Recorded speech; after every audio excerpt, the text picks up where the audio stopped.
Hey everyone, welcome back to Mr. Nightvale. Tonight, we're talking about real ghost stories and paranormal encounters, things people can't explain and still give them chills, really have answers for. If you like these type of stories, make sure to like the video, subscribe to the channel, and let me know if you want more of these. Alright, let's get into some ghosts and paranormal horror stories. Story 1. The Vanishing Truck on Millbridge Ridge Road. I worked at a small rural clinic in Winford, a quiet town tucked into the Blue Ridge Mountains, the kind of town where everyone notices when someone leaves the grocery store without a smile, and where old legends hang around like mist over the hills. Winford had one post office, a gas station, and a clinic that quietly did more work than anyone appreciated. Most mornings it was just me, my thermos of bitter coffee, and my aging green Explorer, packed with blood pressure meds, muscle rubs, antibiotics, and 3 heating pads that slid around like restless spirits in the back seat. That morning, snow had piled high on the main road at Leonard's Gap. State plows had left a wall of ice and snow, as if daring travelers to pass. I cursed and took the backup route, Millbridge Ridge Road, known locally as more of a suggestion than a road. The gravel was rough, patches of ice glinted under the pale winter sun, and the forest pressed close on both sides. As I rounded a bend, I saw Ita blue Ford pickup, old, rusted along the seams, hood popped, slid halfway into the snow-covered ditch.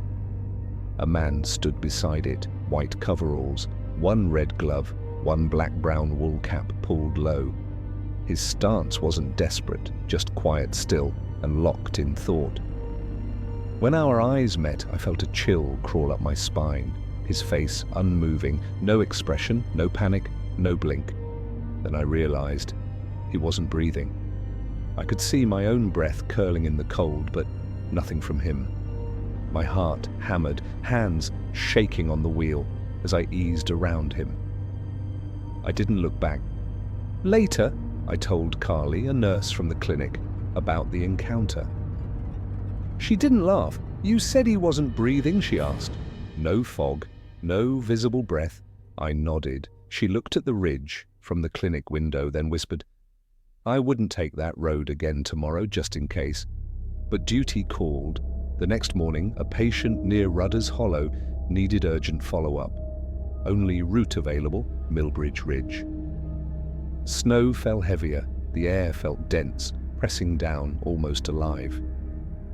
As I reached the bend, he was there again, same truck, same man. But this time he moved, stepping into the road, arm raised just enough to flag me. I couldn't stop. Tires sloshing through slush, heart racing, I veered wide, barely breathing. When I glanced in the rear view, he was already back beside the truck.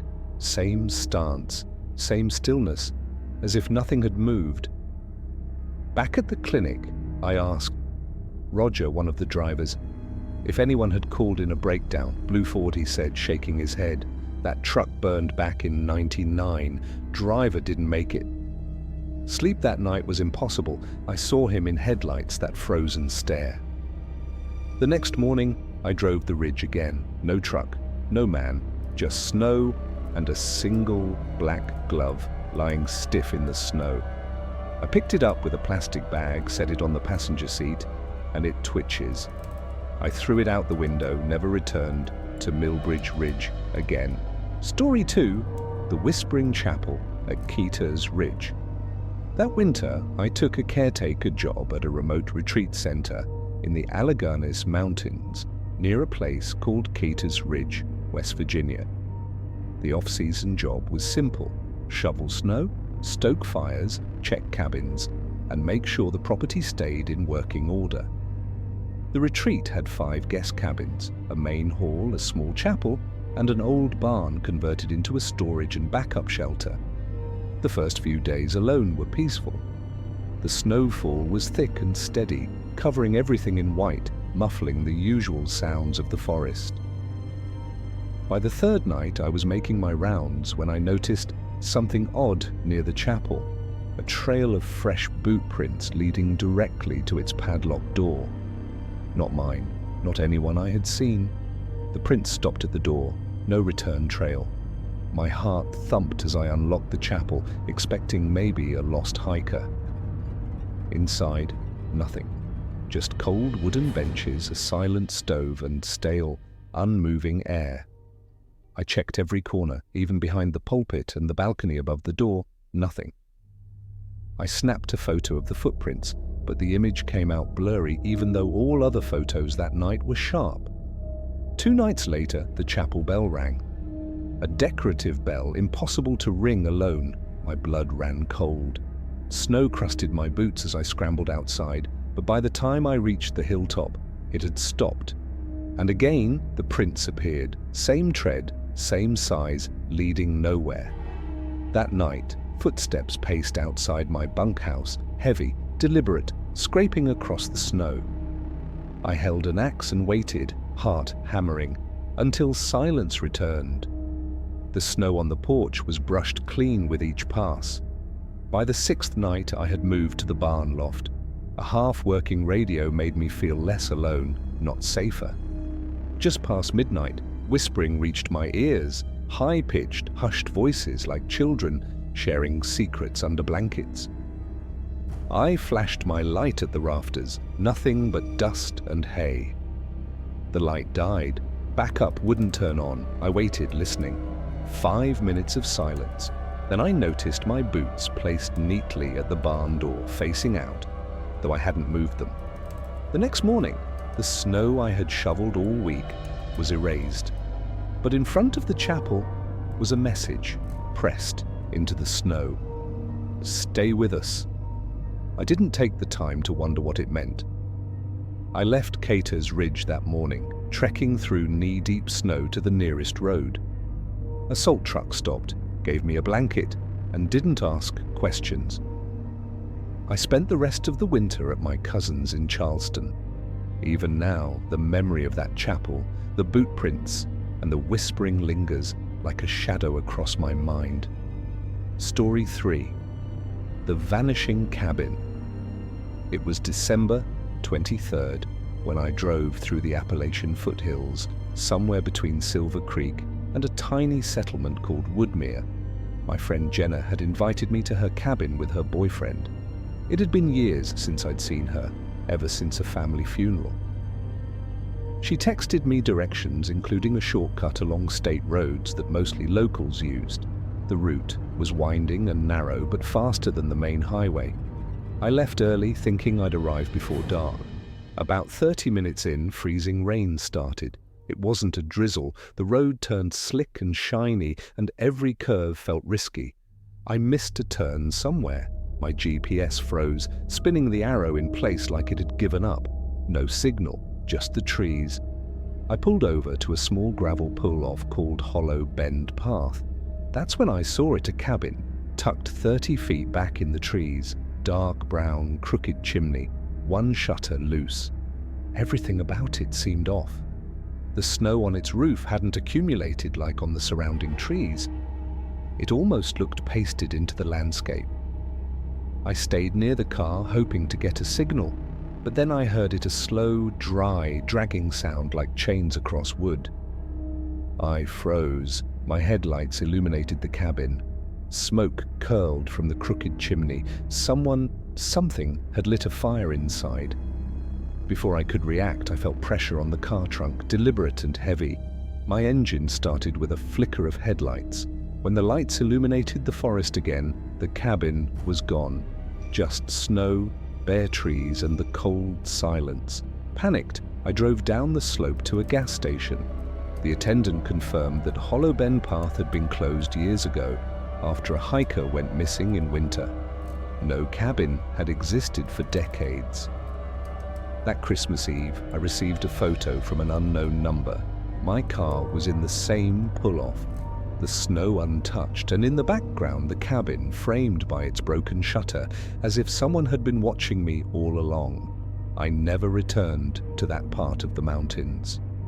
Story 4. The snow inside the cabin. I was 34 when it happened. That evening, the power went out sometime after dark. I didn't notice immediately just that the little space heater in the back room cut off mid-use. That part of the cabin always ran colder than the rest. Thin insulation, a drafty window that barely sealed. Since taking over the cabin from my uncle a few months back, I'd used that room to store tools, canned food, and supplies. The rest of the cabin relied on wood heat. I wasn't alarmed. Power outages happened in eastern Kentucky. You live with it, you adapt. I lit the propane lantern, pulled on my coat and boots, and stepped outside to check the generator shed. Snow fell in thick, quiet sheets that absorbed all sound. No wind, no distant engines. Just silence so still that I could hear my own heartbeat, my boots crunching unnaturally loud on the snow. When I opened the generator, I noticed something was off. The fuel cap sat on the snow beside it like someone had placed it there. No scent of gas. Ground around the shed undisturbed, not a single footprint. I circled the shed, searching for tracks. Nothing. I returned inside, locked the door, started a fire in the stove. I checked the back room before going to the loft. The door stood slightly ajar, just a few inches. I always kept it closed. Something didn't feel right, but I pushed the feeling aside. Later, asleep in the loft, I woke to soft scrapes across the wood floor below. Not loud, deliberate. Someone or something moving cautiously. I propped myself up. The back room door was open again, wider this time. My eyes adjusted to the dim light of dying embers. Standing in the middle of the room was something. Tall, dark coat, shape off too narrow in some places, too stretched in others. It floated an inch above the floor, gliding toward the stove, paused, then crouched. Fingers bent at unnatural angles like frozen twigs. My hand gripped a small hammer. The thing drifted toward the door, then stopped. Dead center of the room, waited, observed, and then disappeared into the back room. Door swung shut. By dawn, snow inside was gone. No wet spots, no footprints, just a faint smell of ash, and the backroom door, locked from the inside. I barricaded it with furniture, foam and nails. That was over a year ago. I now sleep on the couch and chain the front door. Story 5, the cabin in the deep snow. My Uncle Tom ran a small maintenance company up in the hills around Deering Widge, a forgotten pocket of Appalachia. People from the city rented cabins there in warmer months, trying to pretend they were living off the grid. One December, after the first real snowstorm of the season, he called me. 2 of the cabins on the outer loop hadn't been checked in weeks. He didn't want another storm rolling through and causing damage. I parked near the main lot, strapped on borrowed snowshoes, and started trekking through snow that reached up to my knees, 4 feet in drifts, especially where the wind had piled it. Trees hung heavy, bending with the weight. The path to the far cabins wound through a stretch of forest so dense and white it felt like the trees themselves were watching me move. Cabin 8 looked fine, locked, pipes dry, everything in order. I did the checklist, snapped a photo and moved on. Cabin 11 sat further off in a strange little dip. Trees folded around it like a protective barrier. Unlike the other cabins, it felt swallowed by the forest. If you didn't know where to look, you'd never see it. By the time I reached the front steps, unease gnawed at me. Snow around the porch was perfectly smooth, not a single footprint, no animal tracks. Yet the door was unlocked, just hanging there, with the latch resting against the frame. Inside, the air was cold and dead still. No hum of electricity, no creaks, just dry, stale winter air.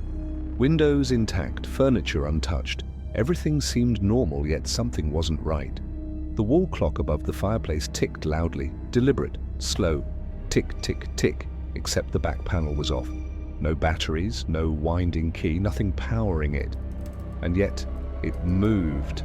I stepped closer, feeling a chill run down my spine. Then I noticed a sheet of paper on the table. Smooth, perfectly folded, blank. Hadn't been there before, I was sure of it. Something about it made my skin prickle, like I had stumbled into someone else's moment, a moment I wasn't supposed to witness. I left quickly, locking the door behind me, snapping a photo for the report. 15 minutes down the trail, I stopped to catch my breath. That's when I saw the footprints, only one set, looping forward into the cabin and back out, as if someone had walked in perfect circles, never turning around. Night fell. Somewhere around 3 a.m., I woke up freezing, the kind of cold that felt like the air itself had been sucked from the room. My heater was blasting, vents fully open. I could still see my breath, and beneath it all, a tick, slow, deliberate, the same rhythm as the clock. I couldn't tell where it was coming from. I turned on every light, checked every corner, walked through the apartment. Nothing. Silent. Empty. Yet that tick continued inside my head, following me, syncing with my heartbeat. The next day I called my uncle, asked casually if anyone had been near cabin 11 recently. He paused, then said that one hasn't been touched in years. Apparently, years ago, a family rented it every winter, same week. Until something happened to their youngest son, accident, misadventure. No one knew. After that, the family erased all records, pictures, everything. They never returned. That evening, I packed a small bag and drove to the ridge again. Trail untouched, snow pristine. I hiked up, breath fogging in the cold. When I reached the porch of cabin 11, I stopped. Already there was a set of footprints leading to the door and back, same size, same stride. But I hadn't been there yet. The door was locked. I used the master key, stepping slowly, heart hammering. Inside, everything as before, dusty air, cold silence. The paper on the table had returned, now covered in tiny, faint writing. Repeating one sentence over and over, "Don't let him know you saw him." I didn't read further. The ticking stopped. I looked up. The clock was gone. Screws remained in the wall. Hallway light flickered. Back bedroom door creaked open just slightly, like a finger pushing. I didn't wait. Slammed the door, bolted through the snow. I didn't stop until reaching the truck. That winter, I moved out of Deering Ridge, stayed on a friend's couch in Oak Burn until I found work downstate. Told my uncle it was the altitude messing with my lungs, the cold too harsh. He believed me. I didn't correct him. I haven't returned. I don't intend to. Even now, I get chills just thinking about the footprints, the ticking and the feeling of being watched, even when alone. All 5 stories show one thing. Snowstorms, remote cabins, and empty roads aren't just about isolation. They're about what might be waiting in the quiet, watching your every move. If you think these stories are scary, imagine what you wouldn't see in the darkness just outside your window, waiting.